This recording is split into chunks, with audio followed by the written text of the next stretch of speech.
Welcome to Reformed Thinking, a deep dive into the historical and theological realities of the Christian faith. Mhm. You know, modern culture is constantly flattering you. Oh, yeah, absolutely. It really is. It tells you from like almost every single screen, every book, and every billboard that human nature is inherently good. We are conditioned to believe that all the time. Right. The message is always that we are basically fine at our core. Yeah, and if we do have flaws or if society has huge problems, well, those issues are born out of bad circumstances, or maybe a lack of education or just a poor environment. Yes, the prevailing narrative insists that you just need the right life coach. Right, a life coach, or a better diet, or a more optimized morning routine to reach your maximum potential. It is a very appealing message, very soothing. It is.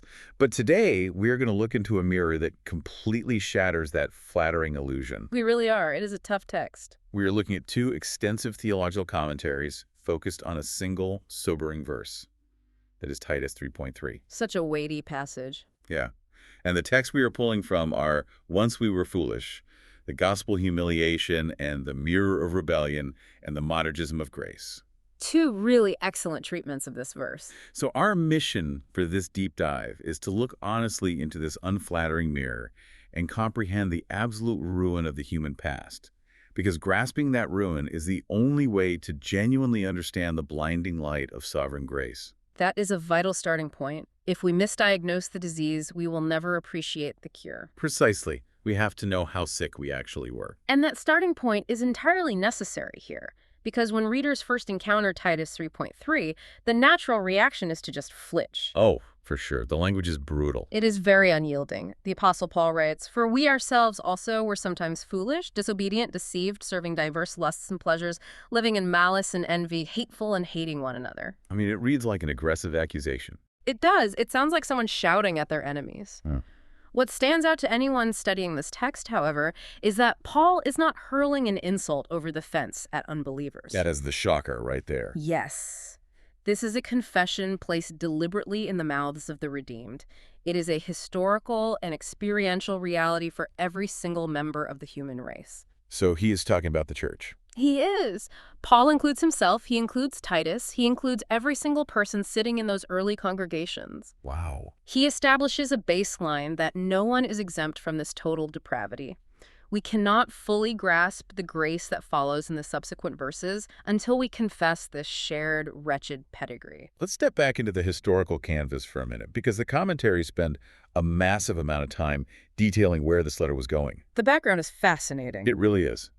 Paul left Titus on the island of Crete to organize the early churches. And Crete was not just, another stop on a Mediterranean cruise. No, not at all. It was synonymous with absolute moral rot in the ancient world. The authors reference a philosopher named Epimenides from the 6th century BC. Right, the famous quote. Yeah. He famously stated, "Cretans are always liars, evil beasts, slow bellies." And Paul actually validates that quote earlier in the letter to Titus. He says the testimony is true. Yeah. We are talking about a place where the very word Cretanize meant to lie and cheat. That was literally a verb in their language. The historical setting is the key to unlocking the weight of this letter. Crete was notorious across the entire Mediterranean basin. So they were famous for being awful. Universally famous for it. The ancient historian Polybius documented that it was almost impossible to find characters more steeped in deceit, treachery, and greed than in Crete. That is quite a reputation. It was well earned. He observed that their civic laws practically encouraged avarice. It was a culture that venerated the acquisition of wealth by any means necessary. So lying to get rich was basically a cultural value. Yes, it was expected. Cicero, the Roman orator, documented their culture of maritime piracy and lawlessness. Oh, even Cicero wrote about them. He did, and this behavior was all wrapped up in their local religion.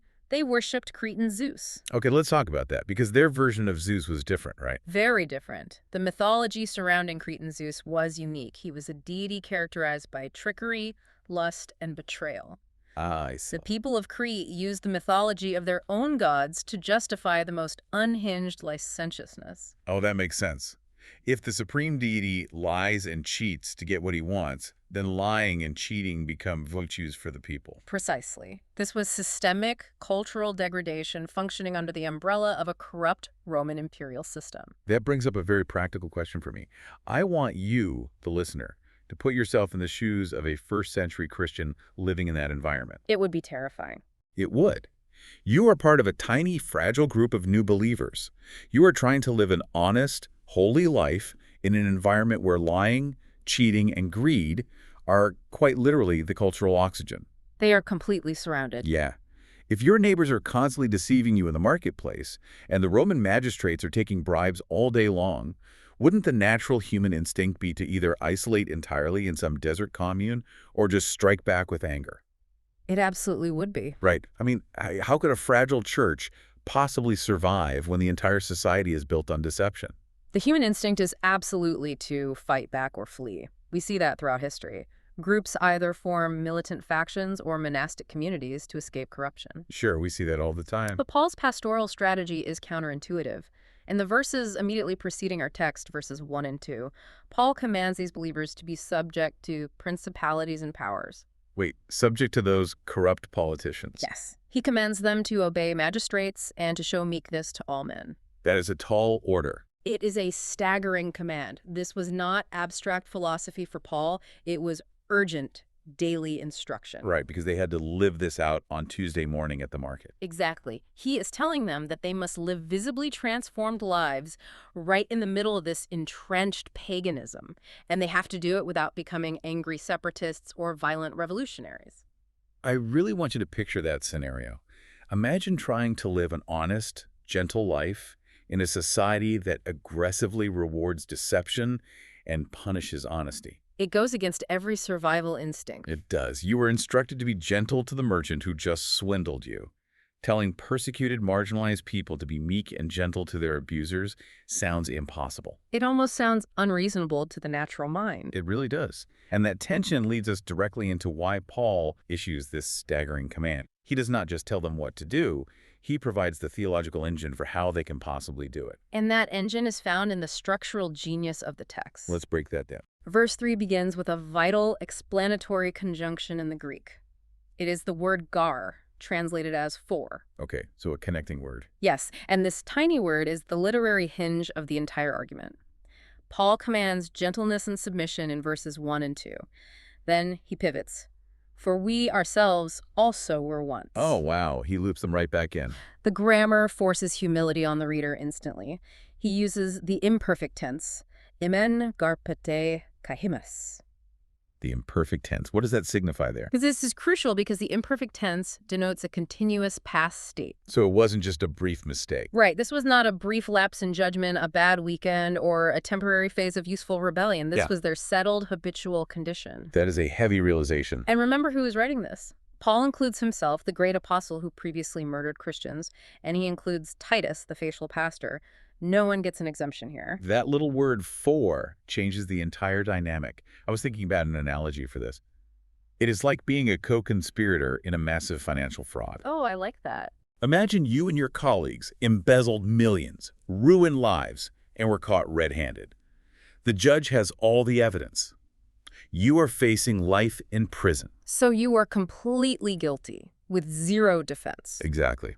Then the governor steps in and gives you a full, unmerited pardon. You are set free, your record is expunged. But your former colleagues are still in the courtroom, still guilty, still acting out their crimes. Right. You cannot look down on them. You cannot stand in the gallery and boast about your freedom or your clean record because you know your fingerprints are all over the exact same fraudulent documents. Yes, you did the exact same thing. You know the exact mechanics of the crime because you committed it too. Your freedom is entirely a gift. That captures the dynamic perfectly. The grammatical link executes self-righteous pride on the spot. It leaves no room for arrogance. None at all. It creates an absolute mandate for empathy. When a believer looks at the hostile, deceptive world around them in Crete, the text demands that they remember their own history. They have to look in the mirror before they look out the window. That is a great way to put it. The separation between the Christian and the world is a real separation, but it is caused entirely by divine mercy, not by native superiority. Right. It's not because they were smarter or better people. No.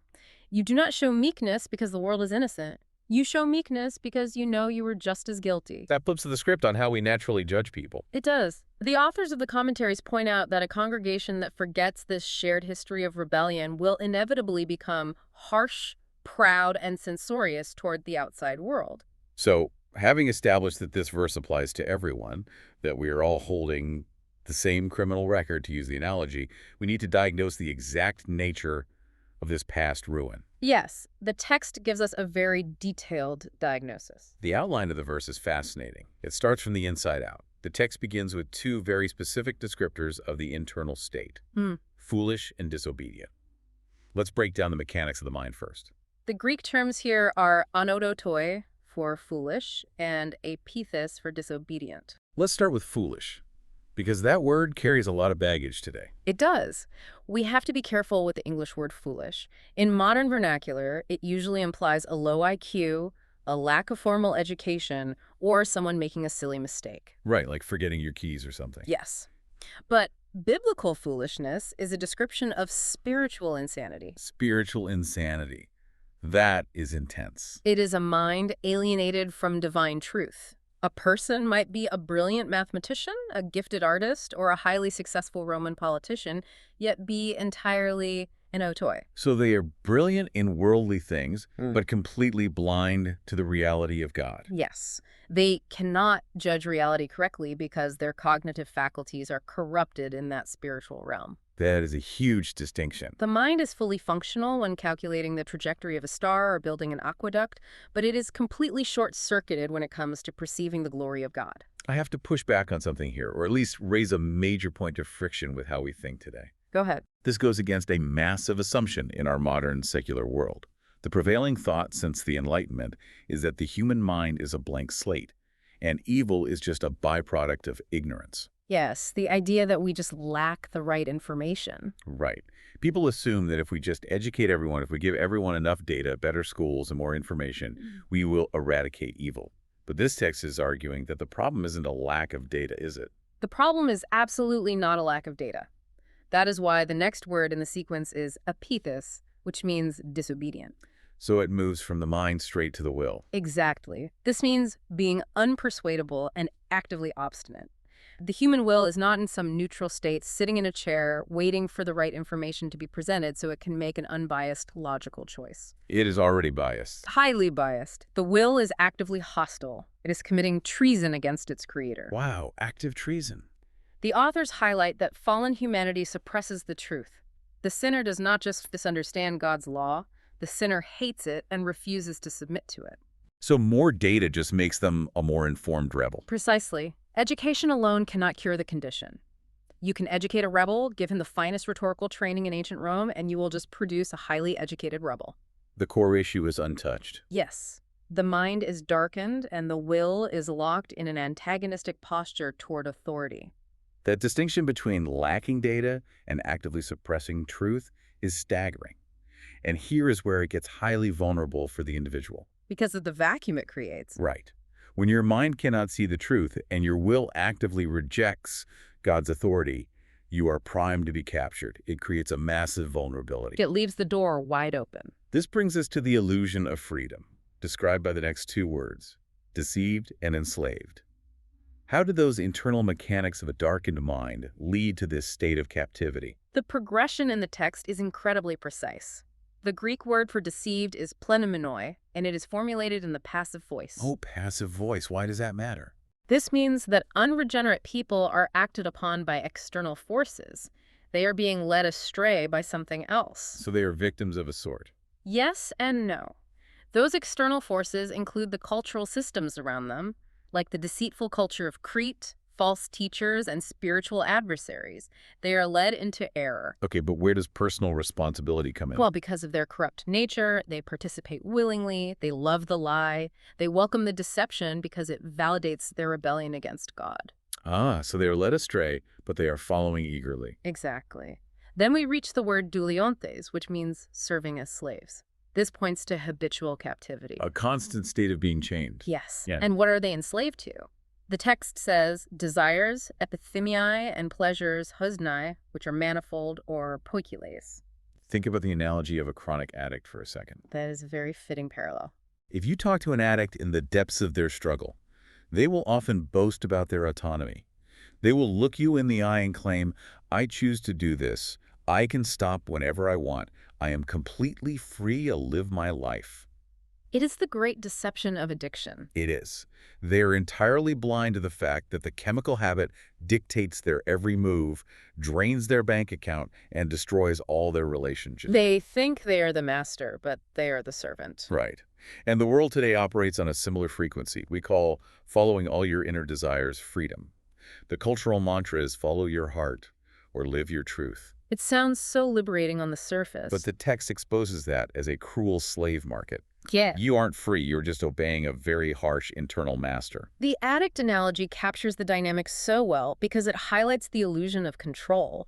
This raises a critical point about modern psychological and therapeutic models. How so? The commentaries note how thoroughly this text refutes the idea that humanity's deepest problem is a lack of self-esteem or needing better coping mechanisms to deal with societal stress. So it is not just an issue of needing better emotional tools. No. Therapeutic models often try to soothe the conscience and manage the symptoms, attempting to make the slavery more comfortable without addressing the fundamental bondage. Wow, making the slavery more comfortable. Yes. A slave cannot achieve freedom simply by rearranging the furniture in their cell. They require a redeemer from the outside to break the door down. That is a stark picture. The text insists we are not free agents choosing between equal options. We are captives to manifold lusts. The word manifold means multicolored or diverse. So it looks different for everyone. Very different. Some are enslaved to the pursuit of wealth, others to sexual immorality, others to the approval of men, or even to their own intellectual pride. The outward chains look different from person to person, but the inward bondage is identical. If individuals are internally enslaved and deceived like that, it makes perfect sense that they cannot possibly form a healthy, cohesive community. It is sociologically impossible. Right? If everyone is acting as a slave to their own diverse, competing desires, they will inevitably collide with one another. And that leads directly to the outward social collapse described in the next part of the verse. The horizontal ruin. Yes, we move from the internal ruin of the mind and will to the horizontal ruin of society. The text moves to the phrase, living in malice and envy, hateful and hating one another. Let's look at those specific words. The Greek word diagantes means spending one's life or passing the time. This is the settled sphere of existence for the unregenerate world. It is where they pitch their tent. Yes. Malice, kakia, is a disposition that finds a twisted delight in evil or actively desires a neighbor's harm. Enjoying someone else's pain. Yes. And envy, phonos, is the bitter grief over someone else's blessing. It is the exact inverse of love. So instead of rejoicing, you are grieving their success. Biblical love rejoices when others are blessed. Envy mourns when others succeed. And then we hit the word stigatoi. That sounds harsh. It is a highly unusual word in the Greek New Testament. It means objectively detestable. It describes a condition that inspires dread and revulsion in the eyes of a holy God. I have a question about the mechanics of this societal collapse. Right. Why does vertical apostasy, meaning the rejection of God, why does it always result in this horizontal societal destruction? That is the big question, isn't it? You hear philosophers and secular humanists argue today, we can build a perfect society based on human reason, empathy, and mutual cooperation alone. We don't need a divine authority. Utopian thinking. Yeah. Why can't a society reject God but still maintain a utopia of mutual respect and peace? Why does it always devolve into malice and envy? It comes down to the nature of human worship and finite resources. When human beings lose the fear of God, they lose the only objective, infinite source of satisfaction for the human soul. Because God is infinite, there's enough of him for everyone. Exactly. The soul is designed to be satisfied by the Creator. When the Creator is rejected, the soul turns to the created world for that It satisfaction. has to worship something. Always. People seek their ultimate fulfillment in wealth, power, status, or relationships. But the created world's resources and honors are finite. There is only one CEO position. Right. There is only so much wealth. There's only so much status. Because these things are limited, neighbors immediately turn into competitors or obstacles. I see the collision course now. If my highest goal is my own pleasure or advancement, and you stand in the way of that, malice and hatred are the inevitable result. Because you are blocking my salvation, essentially. My worldly salvation. Yes. The authors point out that even in the most polite, civilized boardrooms, academic institutions, or political arenas, envy and malice are the driving forces. Is just dressed up nicely. People may smile at each other and use highly refined language while secretly plotting their rival's ruin. Utopias fail because they attempt to build a flawless society out of deeply flawed, sinful material. You cannot build a structurally sound house using rotting wood. I want you to evaluate your own circles for a moment. Think about the places where grace is absent. Notice how quickly relationships disintegrate when the pressure is on. It happens so fast. Families tear each other apart over inheritances, nursing grudges for decades. Coworkers subtly sabotage each other for promotions. It is a daily, observable reality. It was the human condition playing out. But this dark text does not exist just to depress us or to offer a bleak sociological critique. The deep dive shifts here to show how this incredibly dark diagnosis points directly to the person and work of Christ. This is where the light breaks in. It sets up an astonishing contrast. The Christological connection here is the turning point of the entire epistle. Christ is the exact, perfect inversion of every single word in Titus 3.3. Every single word. Yes. The verse operates as a negative silhouette of the Savior. Where we were foolish, anoatoi, he is the infinite wisdom of God speaking perfect truth. Amazing. Where we were disobedient, apethys, he rendered perfect active obedience. He declared that his very food was to do the will of the Father. So he never had a moment of active rebellion. Never.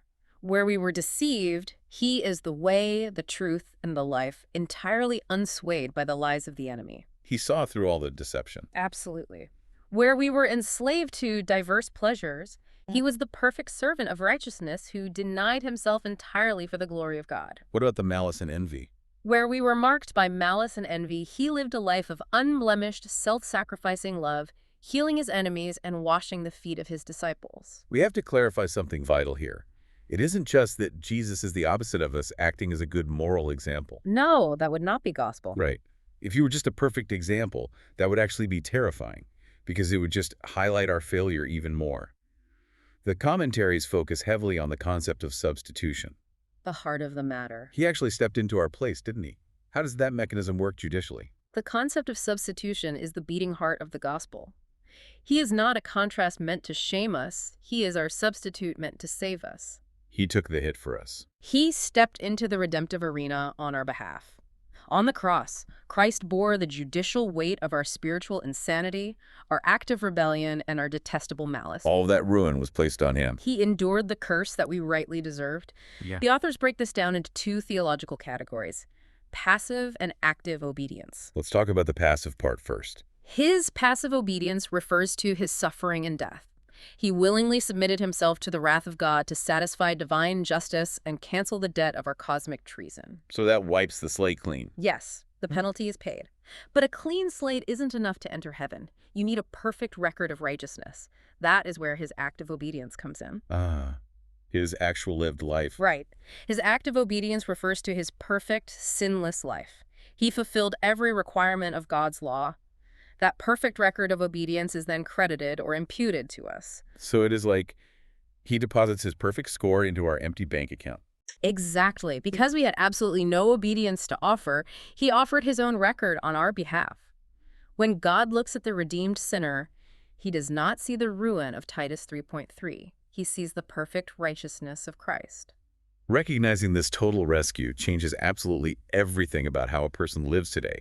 It has to. If you realize you contributed nothing to your salvation except the sin that made it necessary, your entire posture toward the world shifts. Your pride evaporates. The ground is level at the foot of the cross. Let's extract the practical daily applications from the commentaries. How does this theology hit the pavement in our daily lives? The commentaries lay out several vital applications. The first is eradicating what we might call respectable sins within the church.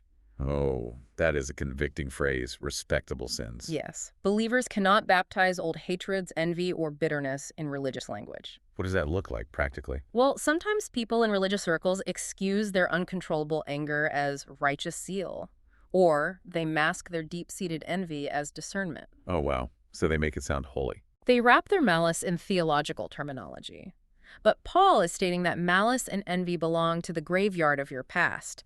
You must put them off. You can't keep carrying those around. No, you cannot harbor secret resentment toward another person's blessing or success while claiming to walk in the light of grace. That hits on a very sharp, uncomfortable reality. We often categorize sins. We look at outward scandalous sins like theft or public immorality and judge them harshly, while we let the internal sins of malice, gossip, and envy thrive in our own hearts and communities. We tolerate the very things that mark the unregenerate world. The second application mentioned by the authors is evangelistic patience. A very crucial outcome. When you are dealing with a hostile neighbor, a difficult family member, or someone actively mocking your faith, you cannot react with fleshly anger. You have to realize they are acting according to their nature. It changes your whole perspective. You wouldn't yell at a blind man for stepping on your foot in a crowded room. You would understand he lacks the capacity to see. Right. It is a capacity issue. Similarly, an unregenerate person lacks the spiritual capacity to understand the things of God until the Spirit opens their eyes. You cannot despise an unregenerate person for acting unregenerate. It is an irrational expectation. It really is. This understanding leads to a firm rejection of modern secular philosophies that try to divide humanity into artificial sociological categories. Like what kind of categories? The authors of the commentaries observe that many modern ideologies categorize people as inherent oppressors or inherently oppressed based entirely on external factors, wealth, or historical background. Dividing people up by class or status. Yes. The authors point out that this biblical text conflicts with those frameworks by asserting universal, total depravity. Everyone is in the same boat. Every single person, regardless of their background, their tax bracket, or their social standing, is equally dead in sin and equally in need of the regenerating power of the Holy Spirit. That levels all human hierarchies. The biblical argument is that we do not solve societal issues by creating new factions and fostering envy between them. We address the root issue by pointing universally condemned sinners to a universal savior. When you are arguing with a hostile neighbor or watching political chaos unfold online, your reaction reveals your theology. It is the acid test. If you get caught up in the vitriol, screaming back at people, matching their malice with your own malice, you have forgotten Titus 3.3. You have forgotten where you came from. This passage is the ultimate cure for the outrage culture that defines our era. You cannot despise someone for acting according to the very same nature you once possessed. Remembering your own past slavery turns fleshly anger into genuine prayerful pity. It creates a wellspring of patience. When you truly grasp the monergistic nature of your salvation, the understanding that God did all the work to rescue you when you were his active enemy without any cooperation from your flesh, you stop demanding that lost people clean themselves up before they come to God. They can't do it anyway. Right. You start praying for God to open their eyes, just as he sovereignly opened yours. It humbles the believer to the dust and raises their gratitude to the heavens. It completely short-circuits the engine of self-righteousness. Let's summarize the flow of what we have uncovered today.